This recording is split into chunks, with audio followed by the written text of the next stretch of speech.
सर्वप्रथम आपल्या सर्व पत्रकारांचे स्वागत। उद्या 1 मे आहे। सर्व कामगारांना कामगार दिनाच्या आपल्या मार्फत शुभेच्छा। आजची पत्रकार परिषद ही भाजपची जनाधित पराभवाची नांदी दिसू लागलेली आहे। त्या पार्श्वभूमीवर आहे, कारण भाजपच्या कार्यालयातील त्यांचा जो स्टाफ आहे आणि ज्यांनी आजपर्यंत भाजपचं काम केलेलं आहे असे 2 उमेदवार ज्यांची पूर्ण कुंडली आपण इथे काढलेली आहे, आपल्या मार्फत दाखवतोय की करण सिंग संजय पवार याचा जो स्टॅम्प पेपर आपण बघितला असेल तर त्याचं करण पवार म्हणून त्यांनी नाव दिलेलं आहे। त्याचं आधार कार्ड जे आहे, आधार कार्ड नंबर 471047920699 ते आधार कार्ड करण सिंग संजय पवार या नावाने रजिस्टर्ड आहे। आधार कार्ड व फॉर्मचा फोटो आपण जर पाहिला तर वेगळा येतो। त्याचबरोबर त्यांनी जो स्टॅम्प पेपर घेतला आहे त्या स्टॅम्प पेपरवर नाव आहे करण सिंग संजय पवार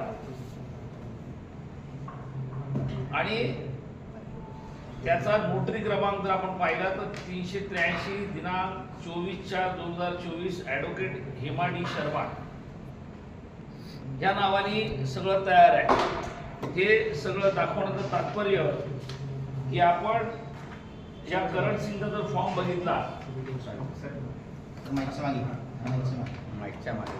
जर पाहिला तर रिसिव्ड ॲट 1441 ऑन 25 एप्रिल 2024 हे अक्षर आपण बघून घ्या। त्याच्यानंतर मी आपल्याला दुसऱ्या उमेदवाराचं सुद्धा डिटेल्स देणार आहे।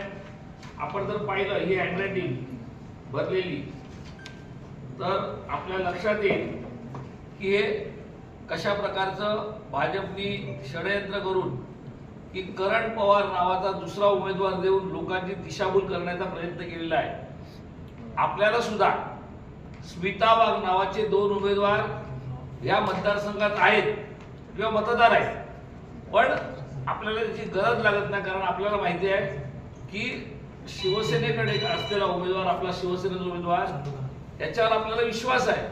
पण अशी कटुनीती करून फॉर्म करण सिंग नावाचा शोधायचा आणि त्याचे जे सगळे सूचक आहेत ते भाजपचे पदाधिकारी आहेत।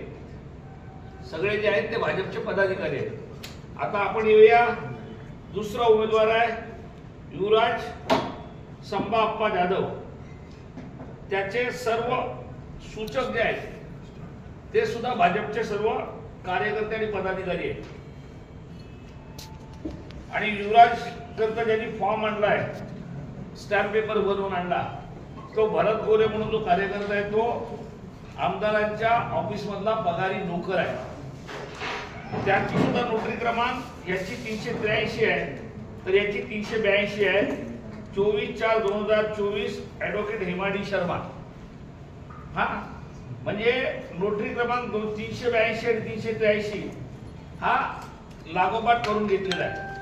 दोघांची रोकड 30,000 रुपये ही दाखवलेली आहे। ज्यांचा सुद्धा आपण जर फॉर्म बघितला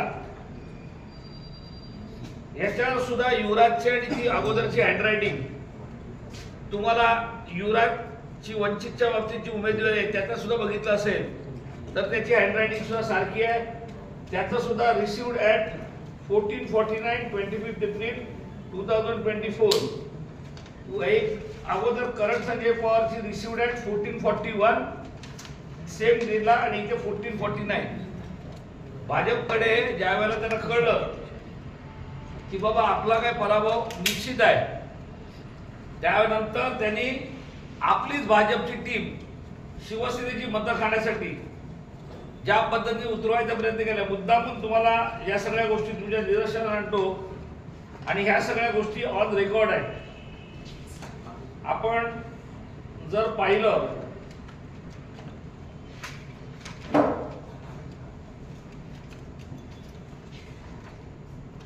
तर हे सगळे फोटो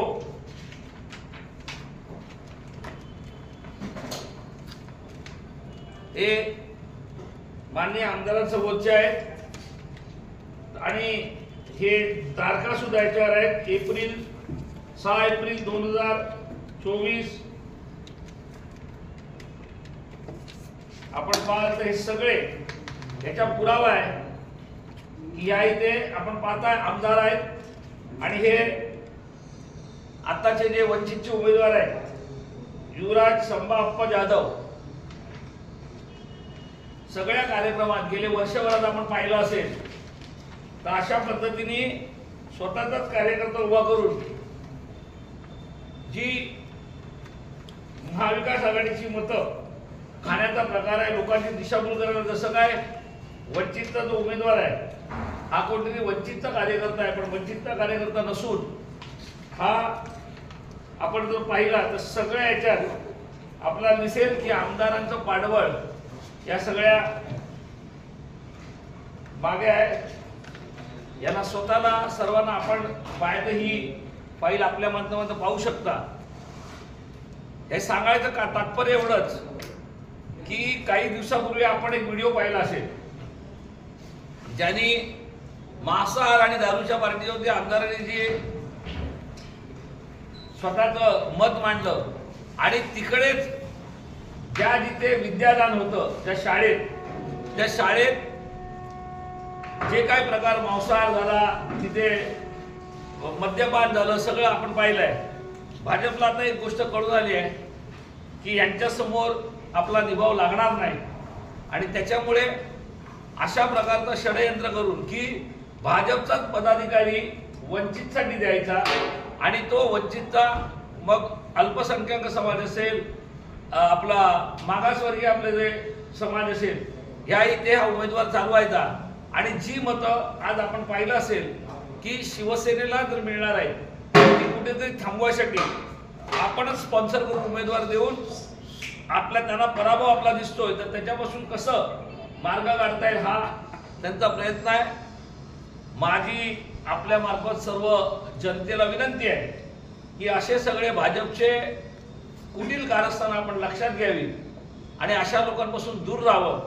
या सगळ्या गोष्टी लोकांच्या निदर्शनासाठी आणि आपल्याला सुद्धा निदर्शना यायला पाहिजे की भाजप ज्या वेळेला म्हणजे ज्यांची 400 पारची घोषणा आहे, जे स्वतः सांगतात की आमचा पक्ष हा जगविख्यात पक्ष आहे, आमचे नेते विश्वगुरू आहे, पण त्या विश्वगुरू आणि जगविख्यात पक्षाची परिस्थिती अशी आहे की त्यांना स्वतःचे कार्यकर्ते इतर पक्षात पाठवून ही अल्पसंख्याकांची आणि मागासवर्गीयांची जी मतं आहेत ती घेण्यासाठी ही नवीन अशी कुटील कारस्थानं करावी लागत आहेत.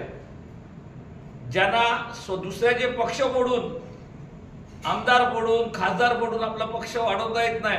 पण आता ज्या वेळेला ज्यांनी सांगितलं की जळगावमध्ये 5 लाख पार जाऊ, आज त्यांना स्वतःची मताची टक्केवारी मेंटेन करण्यास सुद्धा त्यांची दमछाक निघते आणि असे प्रकार सर्व करावे लागते.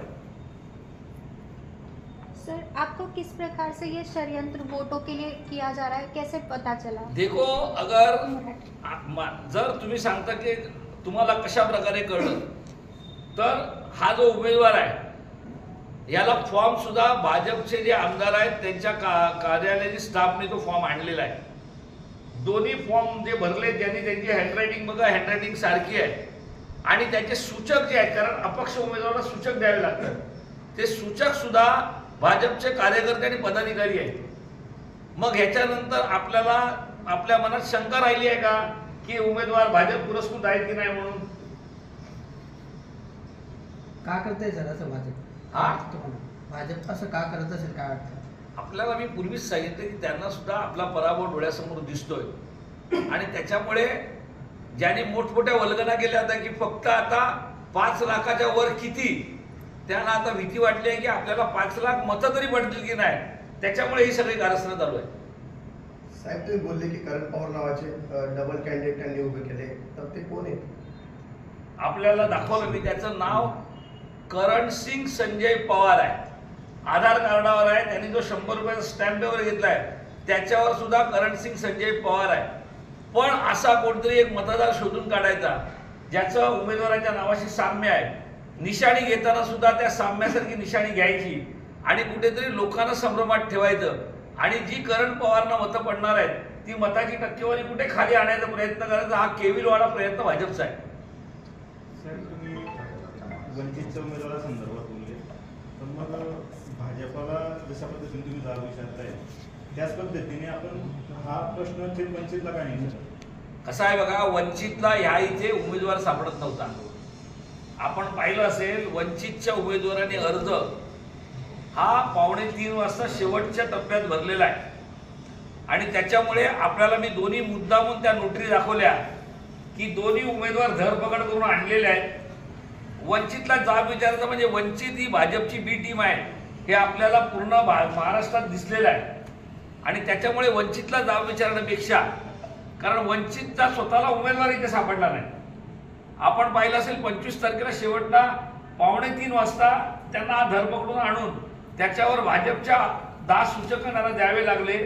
भाजपचा जो भारत गोरे आहे त्यांनी जो फॉर्म स्टॅम्पवर जाऊन आणलेला आहे, तर त्याच्यामुळे त्यांना जाब विचारण्यापेक्षा लोकांना लक्षात यायला पाहिजे की हे सगळी कारस्थानं भाजप स्वतःचा पराभव वाचवायसाठी हे सगळं करत आहे.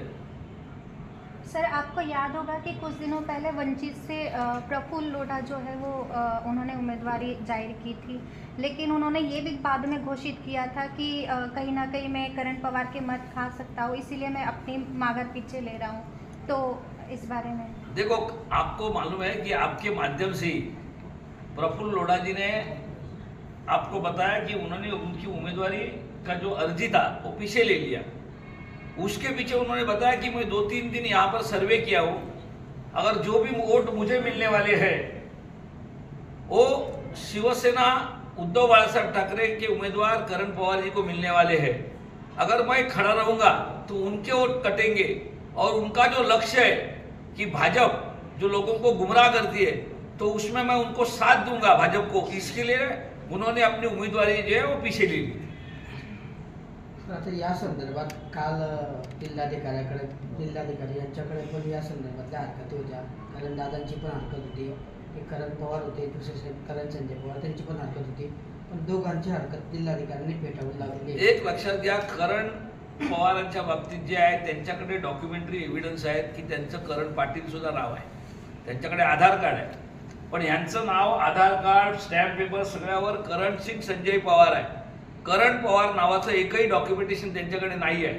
त्याच्यामुळे करण पवार जे आहे त्यांचं तुमचं म्हणणं आहे की करण बाळासाहेब पाटील किंवा करण बाळासाहेब पवार त्यांच्याकडे डॉक्युमेंटरी आधार कार्ड, त्याच्यानंतर पॅन कार्ड, ह्या डॉक्युमेंटरी एव्हिडन्स आहेत, पण ह्या उमेदवाराकडे काही नव्हतं, काही नाही आहे. पण शेवटी सत्तेपुढे कोणाचं शहाणपण चालत नाही आणि जे कोणी अधिकारी बसले त्यांना गुपचूप बसावं लागतं, त्यातलाच हा प्रकार आहे. न्यायालयात दाद मागणार का? याच्या बाबतीत आपण न्यायालयाची प्रक्रिया चालू करतोच आहोत, ज्या काही गोष्टी आहेत त्या आपण करतोय, पण आपल्या माध्यमातून हेच सांगितलं की भाजपच्या पायाखालची वाळू कशी सरकलेली आहे आणि आता हे सुरुवातीचे प्रकार आहेत, आणखीन काही प्रकार ह्याच्या पुढे ते करण्याचा प्रयत्न करतील. सरळ सरळ मान्य करावा, नाहीतर खिलाडू वृत्तीने ह्या उद्याच्या मतदानात त्यांनी भाग घ्यावा.